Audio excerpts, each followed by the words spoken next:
সংস্কারের প্রশ্নে জাতীয় ঐক্যে পৌঁছাতে হবে মন্তব্য পরিবেশ উপদেষ্টা রেজওয়ানা হাসানের। এবার সংস্কারের প্রশ্নে পিছপা হলে রাষ্ট্রের স্থিতিশীলতা আবার পিছাবে। শুক্রবার রাজধানী কৃষি ইনস্টিটিউশনে এ মন্তব্য করেন তিনি।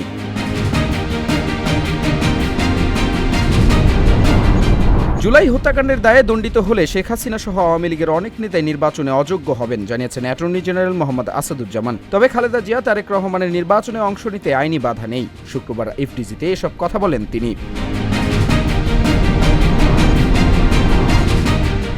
অন্তর্বর্তী সরকারের প্রধান উপদেষ্টা ডক্টর মোহাম্মদ ইউনূস জানুয়ারিতে আরও 50টি মডেল মসজিদ উদ্বোধন করবেন জানিয়েছেন ধর্ম উপদেষ্টা খালিদ হোসেন। শুক্রবার চট্টগ্রাম জেলা মডেল মসজিদ পরিদর্শনে গিয়ে এ তথ্য জানান তিনি।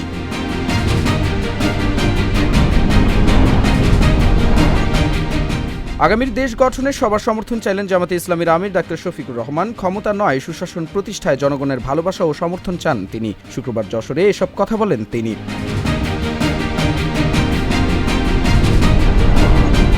শেখ হাসিনার পরিবারের সদস্যদের দুর্নীতির অনুসন্ধান শুরু হওয়ার পরই সচিবালয়ে অগ্নিকাণ্ডের ঘটনায় বিতর্কিত ফাইলগুলো পুড়ে গেছে মন্তব্য বিএনপির সিনিয়র যুগ্ম মহাসচিব রুহুল কবির রিজভীর। শুক্রবার রাজধানীর ডিপ্লোমা ইঞ্জিনিয়ার্স ইনস্টিটিউশনে এ মন্তব্য করেন তিনি। আগামী 2 মাসের মধ্যে নতুন একাধিক রাজনৈতিক দল গড়ে উঠবে জানিয়েছেন জুলাই স্মৃতি ফাউন্ডেশনের সাধারণ সম্পাদক সার্জিস আলম। তবে জাতীয় নাগরিক কমিটি রাজনৈতিক দল না হয়ে প্রেসার গ্রুপ হিসেবে কাজ করবে। শুক্রবার পঞ্চগড়ে এ কথা জানান তিনি।